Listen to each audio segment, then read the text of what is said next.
And we're live. I am. That's you, Doc. Hi. Sorry. Oh, gosh. This is where you start talking, Doc. Oh, right. Okay. Yes.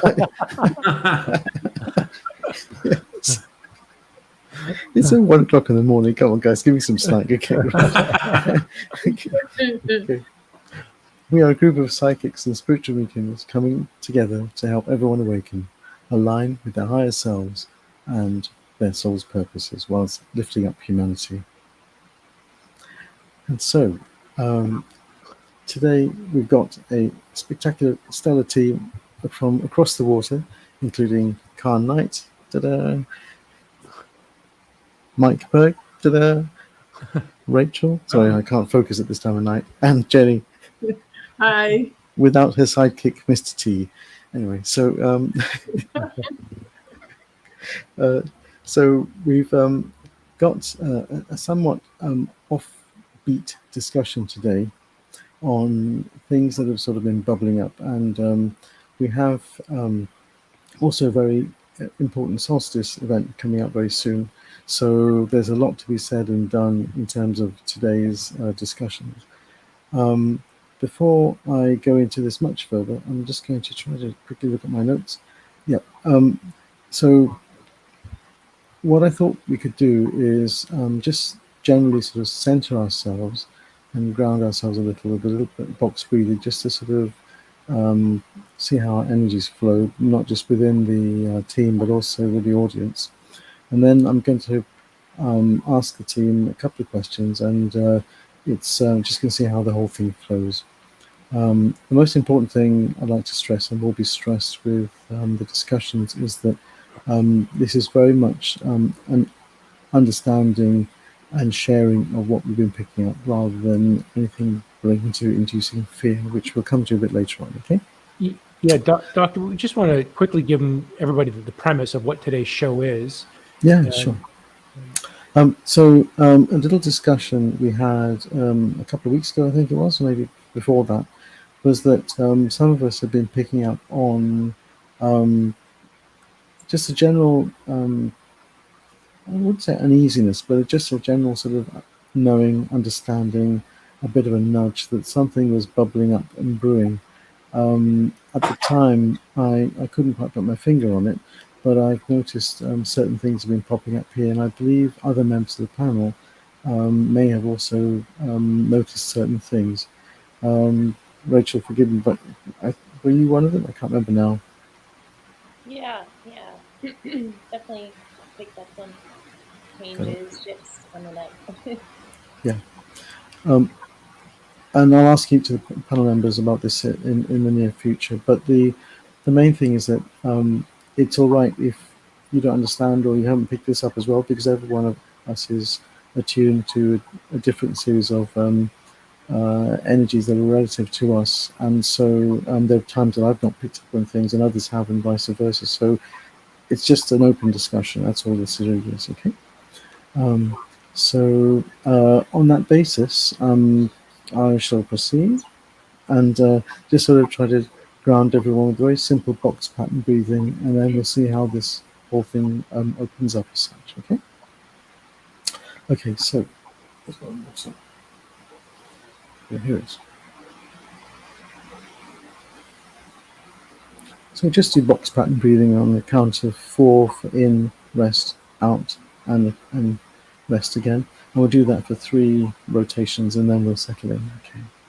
So if we ask you to focus on the tip of your nose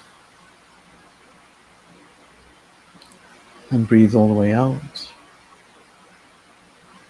And then we begin. Breathe in. 1, 2, 3, 4. Hold it. 1, 2, 3, 4. Breathe out. 1, 2, 3, 4. Hold it. 1, 2, 3, 4. Breathe in. 1, 2, 3, 4. Hold it. 1, 2, 3, 4. Breathe out. 1, 2, 3, 4. Hold it. 1, 2, 3, 4. Breathe in. 1, 2, 3, 4. Hold it. 1, 2, 3, 4. Breathe out. 1, 2, 3, 4. And relax. And shift the focus of your attention from your nose onto the tip, onto the palate of your mouth, to the back of your throat, and shift the attention down your neck into your chest, and let it settle on your heart.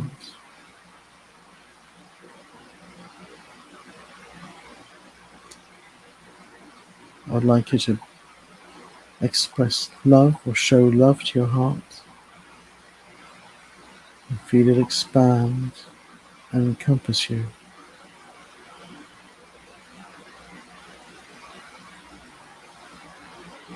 And the energy that it presents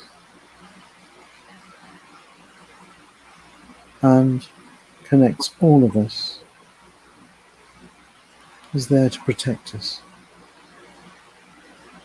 And on this occasion, to keep out low vibrational thoughts and patterns of thinking and energies, so we can have this discussion in a neutral, balanced manner, and to see how the discussion flows.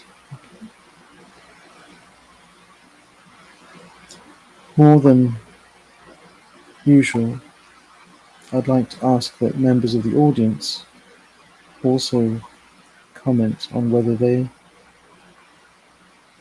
resonate with some of the topics that have been discussed, and in particular, the upcoming period of the equinox. Okay. And relax. Okay. Right, so I'm just going to kick this off now and just see how it goes. I'd like to ask individual members of the panel about whether they've been picking up on any, should we say, somewhat unusual feelings and particular energies in the last few weeks.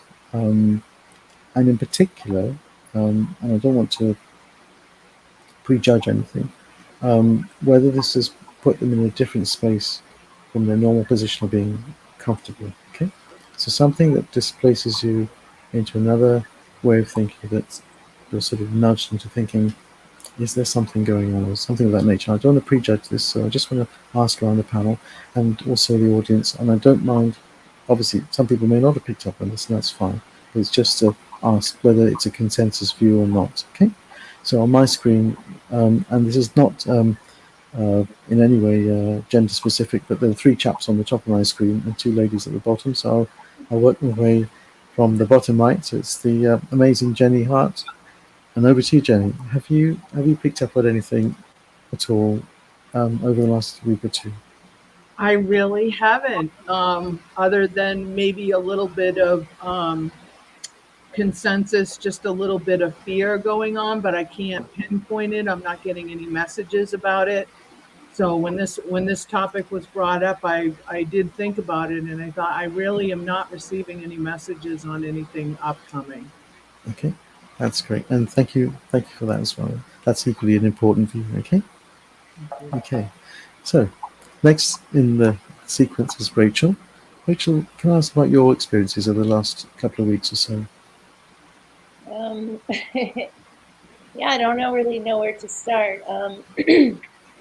I've been having a ton, and it's been quite overwhelming, even right now, like connecting to my heart. Like I feel a lot of emotional energy coming from the collective. It's like I want to cry. I feel like there's a lot that's telling me in this moment that there's a lot that wants to be released in the collective. There's a lot of sadness and grief it feels like it has to do with like the paradigm shifting. Like there's like even I'm feeling like my heart's getting like beating faster. Um, there's a heaviness on my chest. So there's like an anxiety feeling under the surface here. It's kind of like wanting to bubble up. Um, but for me personally, I've been going through my own transformational process led by my guides. Um, that started at the end of August. Well, actually, right after the Lionsgate, I started having like very vivid dreams, very vivid encounters with my guides in different ways. And then it kind of like came to a culmination point by like the end of August, where I had like Jesus coming in and like all this stuff happening. And it really shifted my whole perspective of even like what unconditional love is, what it means, how loved we are by God, like all of these feelings coming up, all these emotions coming up around like Jesus's death, the resurrection, this rebirthing process that he was telling me I'm going through right now. Um, and through that, I had like a Kundalini activations happening, which triggered like all these emotional releases to come out. And I was feeling a lot of collective energy, my own personal emotional stuff, traumas, all of that like related. So I've been kind of on this emotional roller coaster up and down, in and out. I really had to take time off work for about 3 weeks, and I'm still not fully ready to get back into it because I'll have like a day where I'll be like, yes, I'm like in aligned with my higher self. I feel good. I feel peace. And then like I'll get hit with a wave of something. How it's been explained to me is like we're going through like a resurrection, rebirthing process. And I think for me, it felt like another dark night of the soul experience, like literally like a full ego death. Like I'm shedding layers.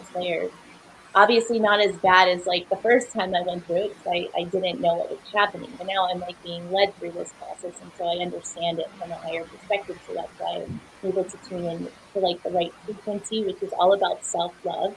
So Jesus has been like self-love, not getting stuck in the fear vibration. So like it causes a lot of body sensations that can put me into like almost like if you didn't know what was going on, you would get like panicky, like what's happening, like almost like a panic attack.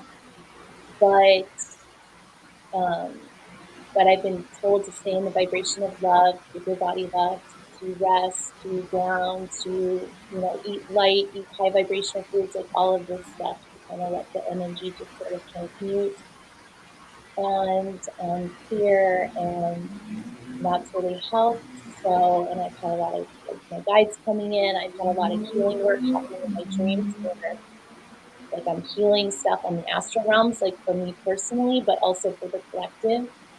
Um, and so there's just a lot of work going on, like all in all dimensions. And I feel all my guides showing up, like to support me in this, but also to support the collective in this. It's like people that have passed over to the other side are coming up as like, it's like we're reuniting on some level, and like we're all light workers in this, and we're all working on all sides of all the dimensions to come together and like help create this container for this transition to occur in an organic, but like, hopefully whatever needs to happen, like there's just like things that are being triggered right now. And I feel like I'm going through this process as a way to um, eventually help others that are going to go through this process. I feel like it's like just a precursor to like what the collective might be going through eventually. And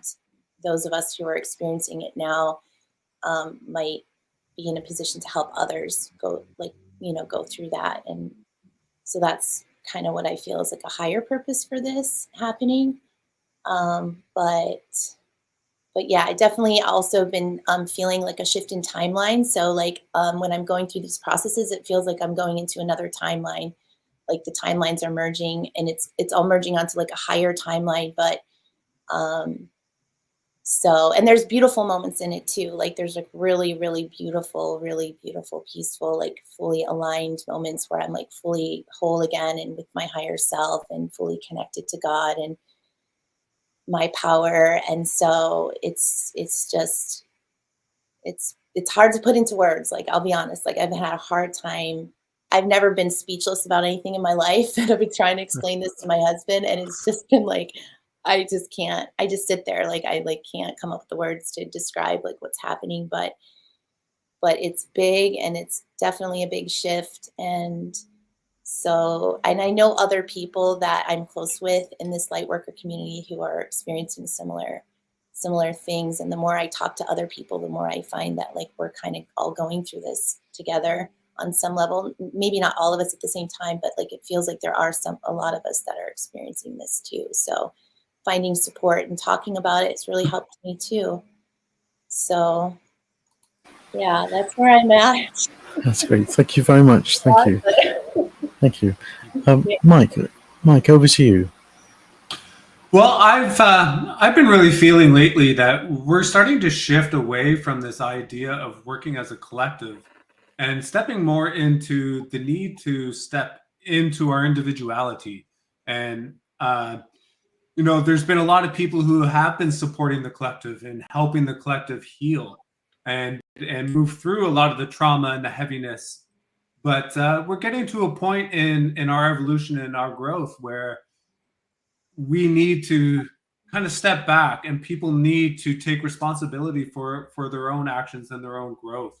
And as we start to switch into more of this individual perspective, it's going to be a challenging time. And there's a lot of challenges we're seeing right now. And I think with the recent passing of the Queen, we're actually seeing the breakdown of an old structure and something that had kind of kept the universal collective in one sort of paradigm.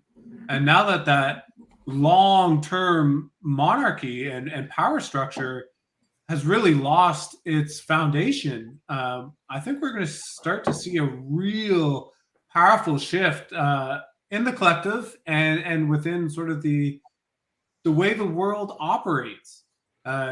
Especially when we look at the Queen, she was crowned long before this idea of media and pop culture existed.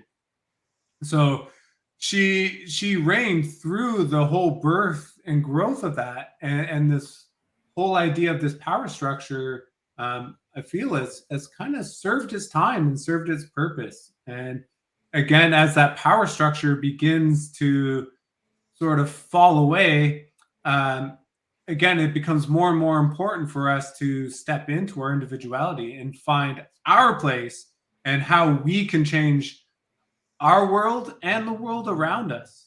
Because when we step into our power and create that change and live from that place of love, peace, and harmony, it has that ripple effect throughout the world around us. Thank you very much. Thank you very much, Mike. Khan, over to you. Have you picked up on anything? I definitely have been picking up quite a bit myself. That what we're seeing is that, as Rachel, I've been transmuting a lot of collective energy, and not only from this timeline, but from all personalities, all timelines, dimensions, right across the board. And it's just been a transmuting of all this energy. And this has been very similar for the people I've been running through emotional releases as well, that it's essentially cleaned out the pipeline. What I've been hearing and connecting with is that there's the 1% of the light workers, not all the light workers, but the 1% of the light workers themselves that are really here to be specifically here to transmute in moving that energy into love and light, and moving it to where it needs to go, so that this earth can shift in the way. The fascinating part is that, there's a lot of these solar flares happening from the sun that the scientists have been quite clamored about. They've been just a buzz. Ultimately, Earth should have been destroyed many times over due from the sheer power of these coronal mass ejections, these CMEs coming from the sun. Their only explanation now, because it's only happening on our planet, not any of the other planets in the solar system. That is human collective consciousness. And that is the work that we are doing, this transmuting of energy. And the biggest important factor that we're finding here is being able to let go of what we're feeling and not focusing on what we're feeling. Because I know we are feeling the energies, we are feeling fatigue, we are feeling low, but not putting our attention onto that really moving into making sure that we have the proper nutrition, making sure their bodies are rested, making sure that we have our love in our hearts. And this is what the messages have been coming through. It's the time to decide, where do you want to put your attention onto? And as Mike said, the Queen passing, and that was a pivotal moment in our history. So some people have been seeing it as maybe a little bit of sorrow, and seeing here's a great person that had passed. And this Queen has done a lot of good. It did uplift the humanity as a whole. It did unite humanity as a whole in one aspect. Now, we do know that in every family, there's some things that happen in our closet. And a lot of other people are deciding to focus on that and using terms like the Lizard Queen is dead, and focusing on this and celebrating that. But what is the energy that you are putting into this? Is it something that, here's a person that's passed away, let's thank the transition that's happened there. You've done a lot of good, and focusing on the good that has been done here, and not focusing on any of the negativity, and not focusing on celebrating the negativity. Because even though when we look at, there's bad people that we want to put under that term of bad. Yeah, they've done bad things, but it's also triggered us. If it wasn't for those bad things, we wouldn't be where we are. So that part needs to be celebrated. So it really is, the line has been drawn in the sand. We've been preparing for this for some time. I'm specifically speaking to the Lightworker community, that we now have that choice to, where do you want to put your attention into? Because guaranteed, wherever you put your attention into, that's what you're going to get more of. So if you are putting your attention onto a fatigue, you are going to get more fatigue in your system as well. If you are really noticing that, and it's true, like we are noticing that, but be mindful of where you're putting your attention onto. And again, go into the love and the releasing. Go into the energy of, I release this. I'm giving it away. I'm moving it into the love and light. That we are feeling that fatigue. Okay, here's my opportunity. I'm going to release this into love and light, and say, and then move it and draw it and move it and say, it's been released. Like, thank you, and showing our gratitude. And this is the time that we are putting the importance into the releasing of this energy, and actively transmuting, and not focusing on the negative. Where do you want to put your attention into? And that's what I've been getting and feeling most strongly. Thank you. This is absolutely fascinating. I have to say, a lot of what's been said resonates with me enormously. About 15 years ago, I had a sort of dark night of the soul period of time, and I was getting some very uncomfortable feelings coming through with stuff that I was seeing. However, over time, as Karen has said, I've got into the habit of transmuting these and actually shifting them from issues to actually solutions in a way, which is what perhaps we can talk to a bit later on. But like many others, I've felt those feelings again in the last 2 weeks, which I haven't had for the best part of 10 years plus. And it's not necessarily uncomfortable, but it's like oh, you're back again sort of type of feeling. And I'm just trying to figure out what it is that's making me feel like this. There's absolutely no doubt that like others, I've been picking up with fellow light workers and channelers who've also been picking up on untoward feelings and experiences, which are sort of old school fear type associations. But I think from my perspective, I think maybe from the others, is that we're in a better position now to address them with love, with positive healing methodologies that we've learned over the last decade or so, and actually be in a far better position to respond to this stuff. But this has been very helpful for me, because I thought I was the only one sensing all this sort of stuff. But it's good to know that I'm not alone. I'm in good company as well.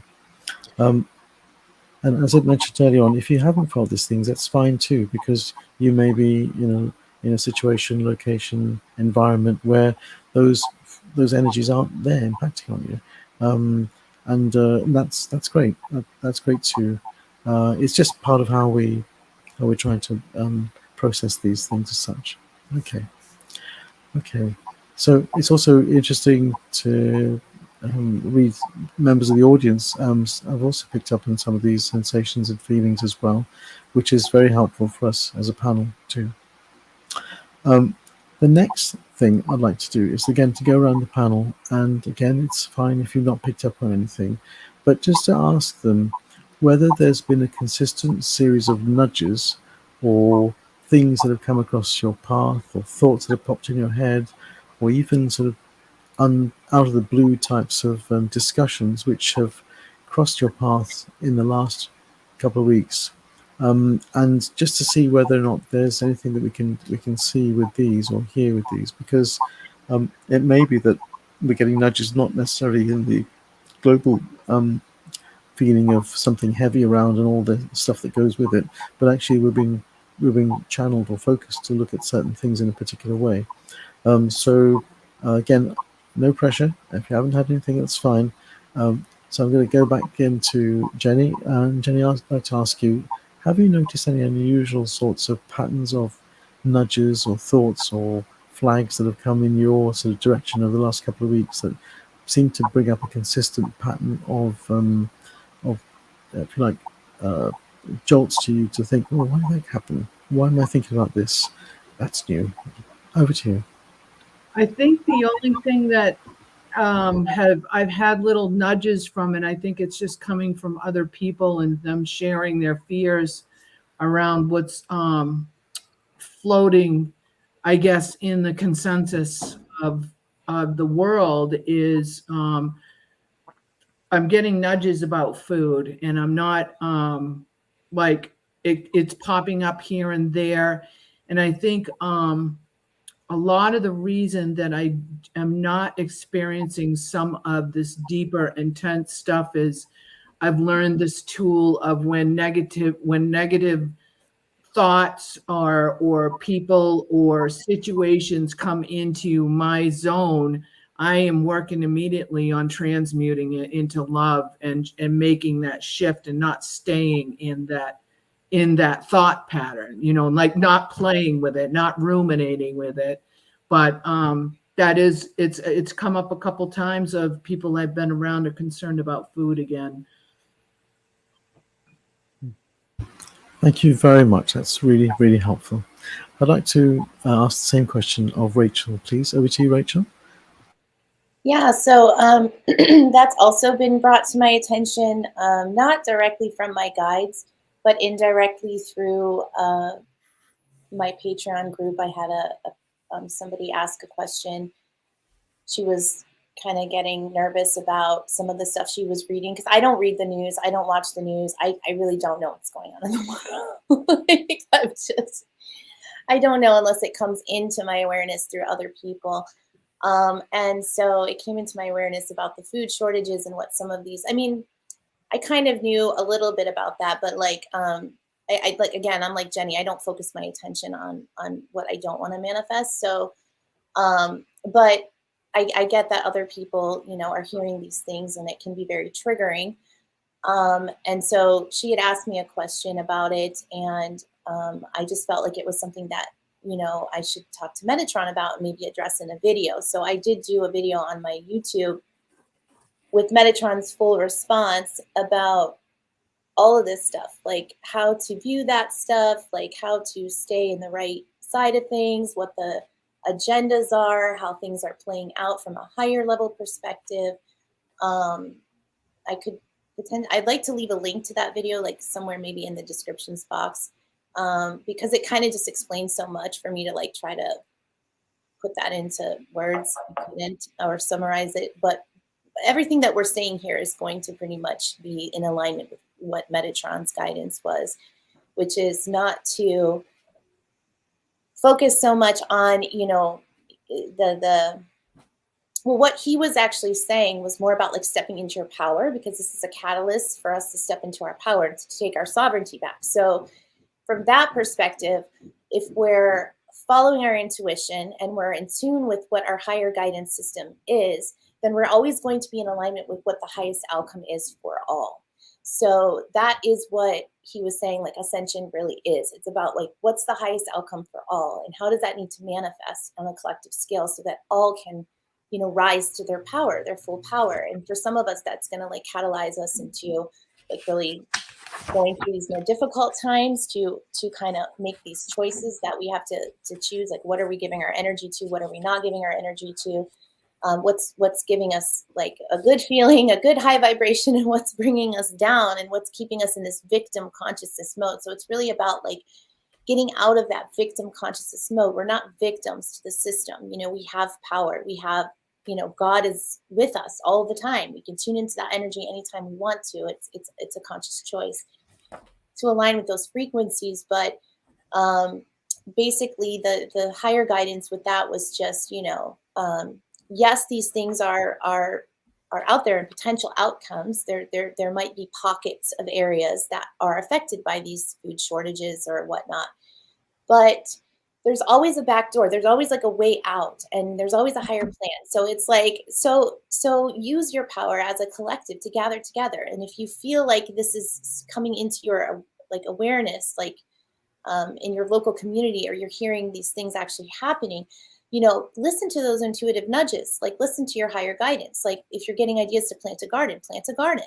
You know, if you're getting ideas to join forces with like your local community to volunteer or do work that's going to help provide the food, that the resources that are needed. There's always resources. There's just an abundance of resources Mother Earth has. So they want to keep you in a perspective that there's a limit on like what is available, but like really it's like we can create whatever we want. So it's like when we get into that power mode, then we're not victims to whatever's happening. That just catalyzes us to get creative about how we can step into our power and group together to help each other out.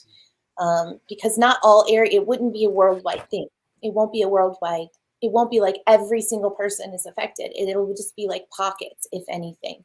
So in that case, there's a lot of us that can group together to help.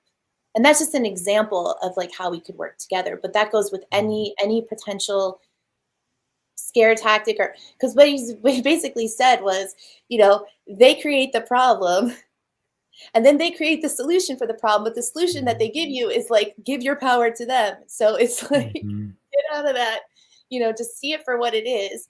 And then you band together, you know, and with from the right place and the heart-centered place, and you'll be given a plan. Like your guides will tell you what to do or show you, you know, how to do that. So I hope that makes sense.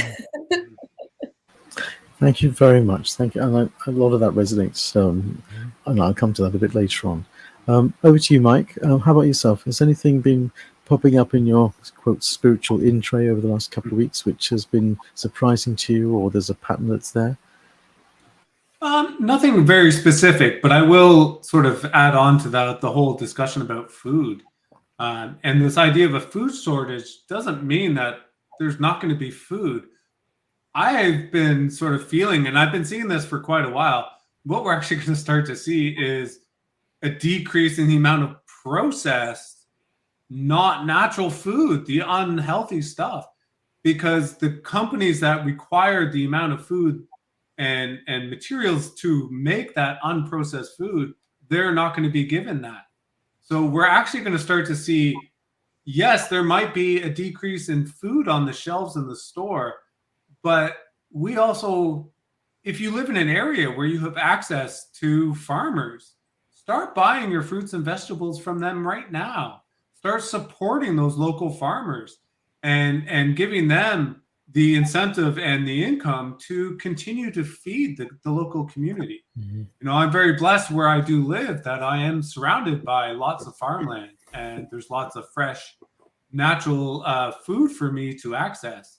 And, you know, maybe start planning if you feel like there is this food shortage ahead.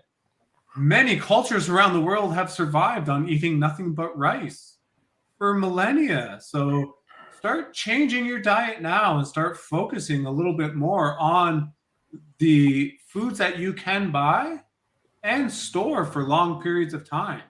You know, we as humans don't need a whole lot of food to sustain ourselves every day. Uh, this whole idea of the Western world is brought in that we need 3 giant meals a day is ridiculous.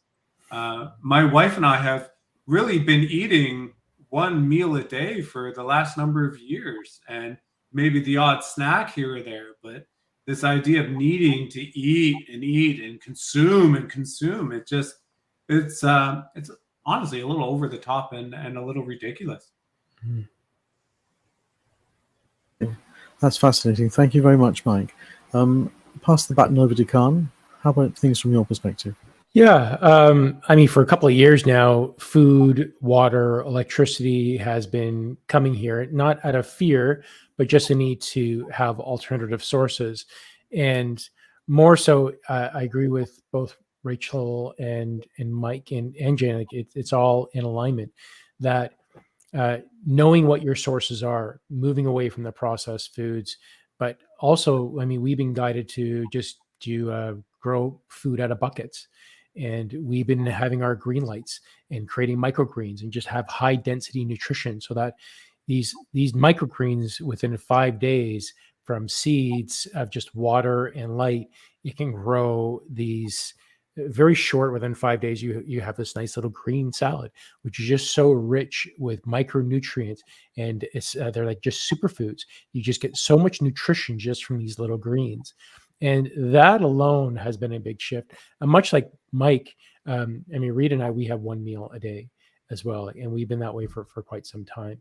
And ultimately, what's been coming to us is that it isn't necessarily getting ready for now. We know there's going to be adjustment for food, but we already eat really cleanly.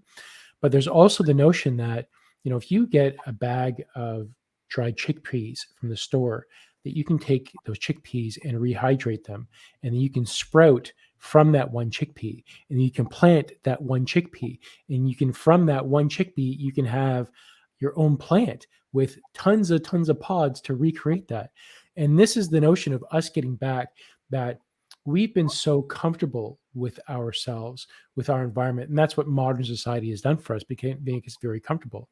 That when we have grown our awareness through meditation and expansion and knowing more of what's outside of our 5 physical senses in feeling, you realize, you then get into this knowing that you can take care of yourself, that it isn't just being comfort. Outside of this comfort is being able to know that we can plant again. We can take a cherry and cut that cherry and get the seed out and put that in a wet paper cloth, and then plant that and create trees. So from one seed, you can create an orchard. And from that orchard, you can feed a community. And from a community, that we don't have to actually create enough food to feed the community, but get to know your community and know, as Mike says, the farmers, your neighbors, the people around you. And if people that are in the same like mind, and they're creating, if one person is like to grow potatoes, great. Someone else is doing seeds. Someone else is doing microgreens. Now you have a bounty, that when you're uniting a community, that everyone plays their part. And that's what we're moving into. Instead of being just me, myself, and I, that we are now moving into community, and that we take care of each other. Instead of relying on the grocery store to feed us, you move into a community where a community gets together and we all take care of each other. Much like we've done in this Lightwork community, it's now going to be moving into our neighboring communities as well, to take care of each other in very simple things, very simple things. That's great. Thank you very much. I too have been getting multiple nudges relating to food, which I'll come to in a minute, but also water.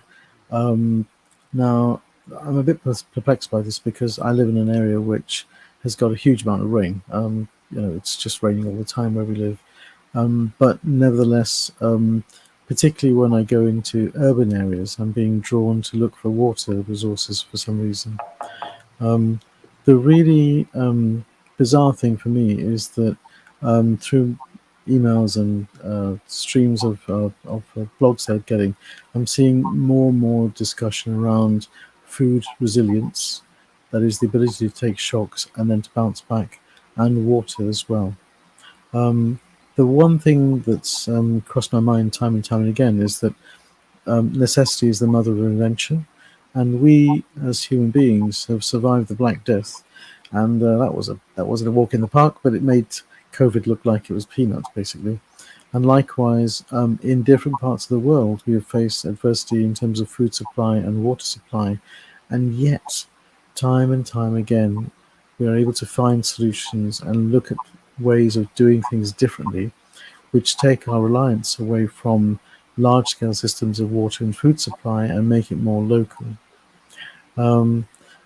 If you haven't got into growing things, I must thoroughly recommend permaculture, Permaculture. There's loads of groups all over the world that not only practice this, but also have lovely example plots in your locality, and they'll have courses that relate to your environment. And if you go to a permaculture course or get a book, they're not expensive. Or just go and look at YouTube. There's loads of resources out there that will show you how to grow things. Water is a bit tricky because of our reliance on clean drinking water as well as water in general. And I haven't got the answer for this, but I'm sure they will be coming up. But if you look all over the world, I'm in Southeast Asia at the moment, you can see how countries have adapted to different amounts of water in their localities and use it to store water and also then to have some degree of resilience. But I've just been struck at how many of these little nudges have been crossing my mind and also my screens in the last few weeks, more so than I've ever had for a very, very long time. I totally agree that we need to look at resilience in terms of personal, family, and community, but perhaps we can come on to that a bit later on. Khan, you're going to mention something. Yeah, I wanted to add that in terms of water, that there is actually I know a website that's mainly in the States, but it's also in Canada as well, that you can find that's listing all the natural springs available around you. And if you just do a search for natural springs map, there's a ton of places online that will show you that here's a natural spring, here's a natural spring, that all you need to do is just go there with a jar or container, and you can fill up with water and get food there. And something else that's really been coming up a lot like is also there's so much abundance in food just in the wild that there's some books that we've been using that to identify food around. So most of the time, like you look at the dandelion, most of us, we've been taught to kill that, but also, the same company that creates a weed killer to kill dandelions, they also have another company that uses dandelion that provides a medicinal and food base from it. So dandelion is actually abundantly available. Weeds, like look at your weeds. These are great medicinal products, and they're a lot of times it's food that you don't need to get rid of these weeds. So if you have a big patch of grass and you're not growing anything, but you have weeds growing, keep your weeds because you don't want to put the chemicals in there because you can actually eat from there. So water springs, and look at look at some of the wild stuff that's available to you as well. Those are the things I'll add, because the earth provides. Everything is provided for us. I just had a thought. Sorry, Doc. I just had a thought as this conversation was going on. What if this food shortage is actually forcing many areas to actually go through periods of fasting? And as we know, with fasting is actually a chance for us to not only reset our digestive system and clean our body out, but myself personally, some of the most profound spiritual experiences I've had were after moments or days of fasting. So just a thought that popped into my head as we were having this discussion. Love that, Mike. Yeah. Interesting you're saying that, because when I had this awakening experience and Jesus came in, he told me right after I had that experience with God and all this merging stuff going on, he was like, okay, now you have to go on a 12-day fast. It's like only water, as much as basically just drink water. And then, if you get a little bit hungry, you can have a little bit of high vibe foods that have to be fresh, raw, And I really I will say, I thought I was going to feel bad. I didn't. I felt really good.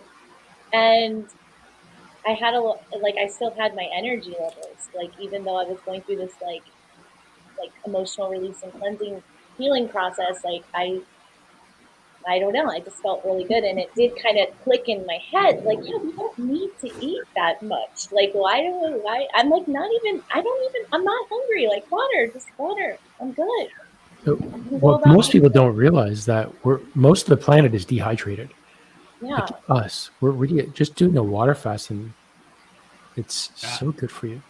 Well, water helps energy move through the body, and the more Yeah. water we have, the more energy we can take in and process and move through, right?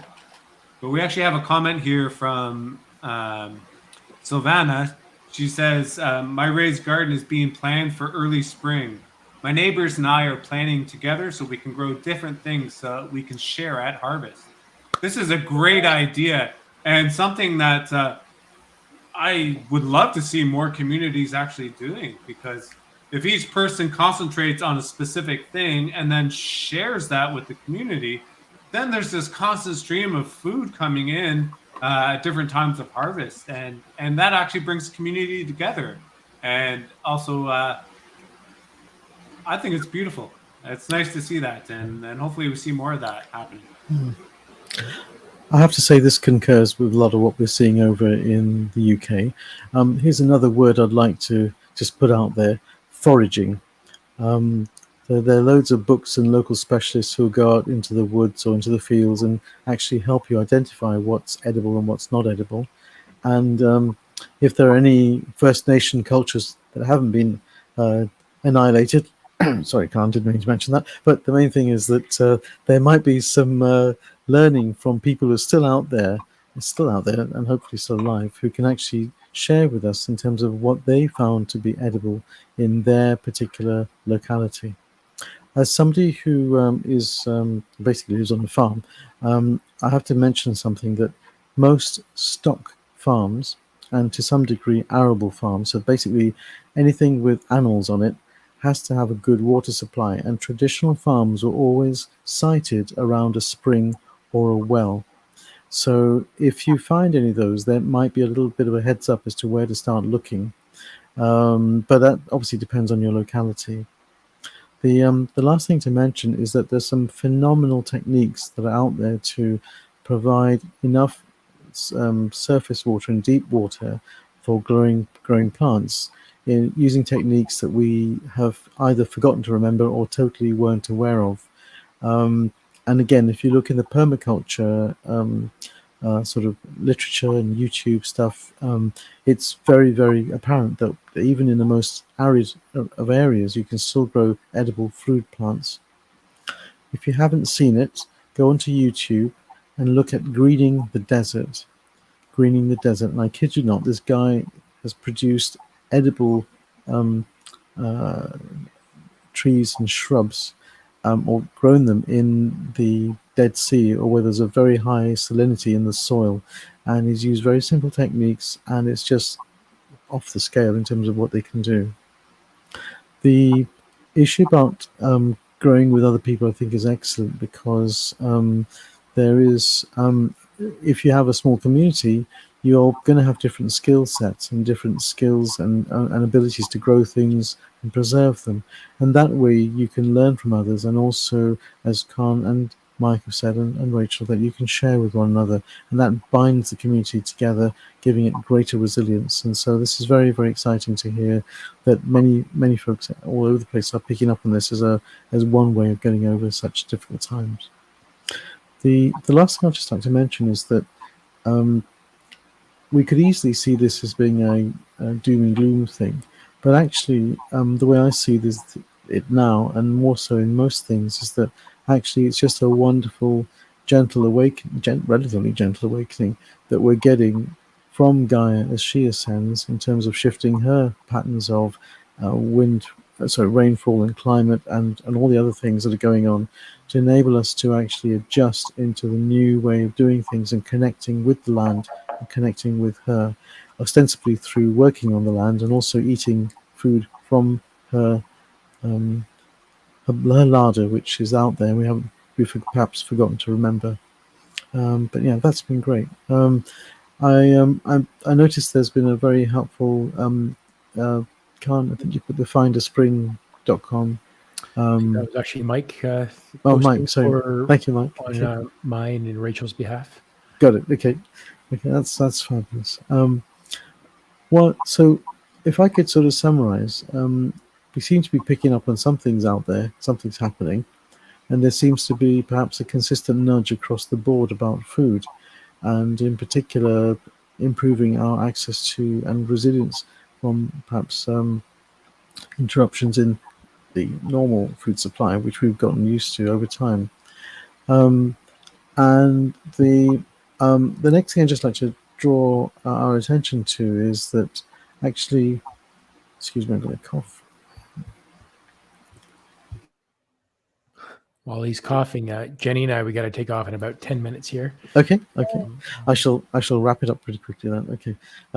So perhaps the learning that we have is not just at an individual level, both in terms of knowing about ourselves, how we respond to these things, and having an optimal way of approaching these things, but also our skill set and our access to resources in our locality. Obviously, as a family, we have needs from our nearest and dearest in different ways, but also we can also learn from them. And one of the things I'm always surprised by is how amazingly intuitive children are. And you ask them a question and they come back with absolutely phenomenal responses that you sort of think, wow, where did that come from? And they're very, very, very, very resourceful, and we don't even realize it in many respects.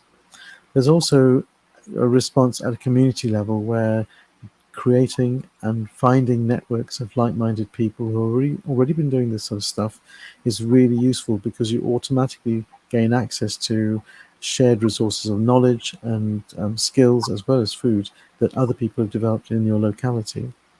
And lastly, I'd like to suggest that at a global, national, even regional level, we as light workers can project love on the earth and on the populations, and promote through positive thinking and manifestation that there will be tables groaning with food in the future. And that, I'm sure, we can all work to. Okay. It's a great idea, Mike. Doc, I love that. Well, that's okay. So I'd like to go around the table again in a similar fashion to ask folks, is there anything they'd like to say in terms of what's happening next week, in terms of what they're doing that they might be willing to share? Over to you, Jenny. Thank you, Doc. Nothing specific going on that I can think of. So we can, yeah, there we go. Thank you. I'm speechless. There's just been so much information. I think I'm just trying to get everything in, but yeah, nothing specific going on for next week. Okay, thank you very much. Rachel, over to you. Nothing major. I do have my YouTube channel, so I'll post maybe a link to that video I was talking about, like in this descriptions box here at some point. But you can go to my channel and find it too. It's like, I can't remember the name of it, but just look through. It's like a Metatron video. And yeah, I've just been in my group, in my private Facebook group with Con. We host a mediumship practice, a live mediumship practice on 2 Thursdays a month, soon to be 3 Thursdays a month. And Jenny usually joins us for that too. So it's fun. It's a good way to kind of like stretch your intuitive muscles and just practice. Like we did a practice session on this show last week, and it's very similar kind of to that, but it's like more private of a group. And there is an opportunity for people to come live on camera with us to practice, which kind of also expands your gifts a little bit more. So that's next Thursday at 1 p.m. Yeah. Yeah. So yeah, we just changed the schedule on that, so I'm just getting used to that. And yeah, I hope to post some videos soon on my YouTube, so I can keep up with my Patreon group too. So that's it for me. That's great. Thank you. Mike, over to you. Well, my next week is full of clients, so I'll be doing some one-on-one stuff, helping people process and move through whatever it is, whatever issues or challenges they are faced with right now in life. And I also had an opportunity to learn some new information this past weekend on the human design course. So I'm looking at sort of figuring out and working with that on a deeper level, studying that and learning how to integrate the concepts of human design into the work I do. And hopefully in the future, I'll be able to explain exactly what it is and how it works, because it's pretty amazing in a way to help us understand how we work at the deepest level, and how we can live our best life the way that we are actually designed as our own unique individual. So I'm looking forward to that. That's great. Thank you. Khan, over to you. Oh, hey, Pooja.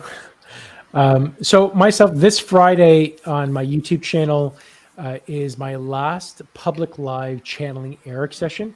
So typically for the past year and a half, I've been going live every Friday and providing answers for about 2 hours, just answering people's questions. And I've been guided to stop that and to pull my energy back.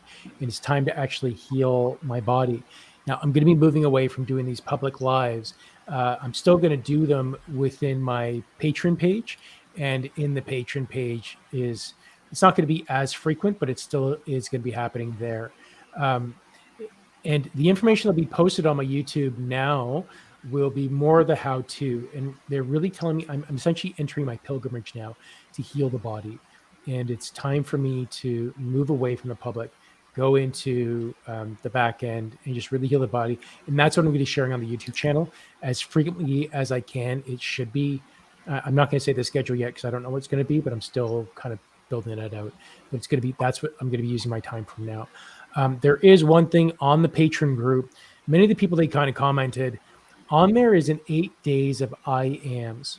And during those 8 days, it was a group meditation where we kind of came together and we would feel the I am energy of I am kind, compassionate, love, freedom. And Jim's kind of mentioning some of the what he had in here. By the time you get to day 8 of that emotional release, we then moved into the collective releasing of energy. Now, this wasn't something that I kind of put out there, but this was what each day was guided. And as I just kind of let the meditations come through, this is what came out of it.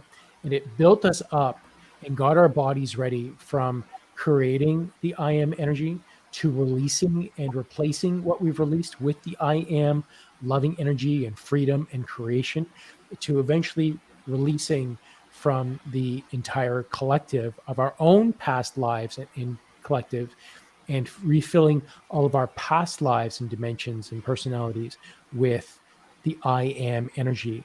And what I hadn't shared with the group is that shortly after that, it then extended to the entire collective and of the entire planet. And now for me, it's the universe, of releasing all of the past fears, any word that I might have said that was negative or hurtful. I'm taking all that back from all my personalities, all dimensions, and I'm doing that for everybody, taking back everyone's personalities and bad things that we might have said that we didn't really mean to, but we said it, and then releasing into love and light, and then replacing it with just goodness. So I'm actively doing that for about 5 minutes every day, at least before I go to bed, and sometimes more as I wake up. It definitely is moving into gratitude. So those are the two things that are going on for me. Yeah. That's great. Thank you. As for me, well, I'm currently in Southeast Asia on family matters. And so my most important plan for the next week is try to eat my body weight in the local fruits. But I don't think I'm going to get that far. The main thing is that while we're out here, it's just amazing, such a variety of fruit and vegetables you don't normally see in my part of the world. So that's what I'm doing. But I will be getting back to things spiritual in due course. Anyway, thank you all. Thank you so much for joining us. And on that notice, I'm just going to see who's going to do the outro. Me. Yeah, okay, right, okay. No, it's here. Go ahead, Rachel. Yeah, so we kind of covered like how, what we're up to. And I'd like to talk about next week. Yeah, 2 weeks from now, yeah. Or no. Oh, yeah, 2 weeks. First Thursday, the first Wednesday of October.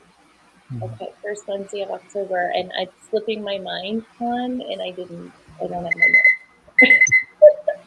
What it is? So we're actually going to be having a sound healing from Mike. on yeah, October nice. 5th. So if Great. everyone remembers in season 3, Mike gave us a very intimate introduction or lesson about frequencies and energies, and he gives us sound healing. And maybe Mike, you should be talking about this and not me. Well, in 2 weeks, I'm not going to go.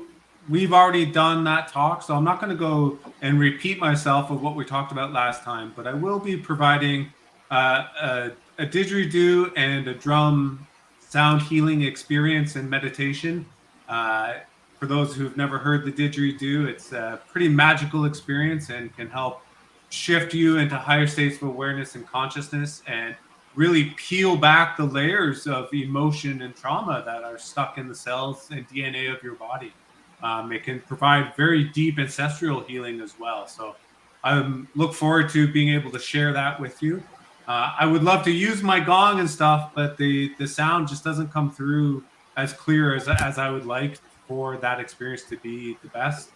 So if you are joining us next week, make sure you bring along a set of headphones to get the most out of it. That's 2 weeks, October 5th. 2 weeks. Not next 2 week, weeks. but Oh, yeah. yeah, October 5th, I believe. 2 That's weeks. the first So- Wednesday of October. Okay, yeah, thank you for that. And so, yeah, that's really it for now. Just don't forget to like the video or subscribe to our channel so you can support us in this work and so we can keep getting these messages out to as many people that are ready to hear it. And we'd like to send love to you all and thank you all for being here, and we will see you again in 2 weeks. 2 weeks. Bye, everybody. Bye. Bye.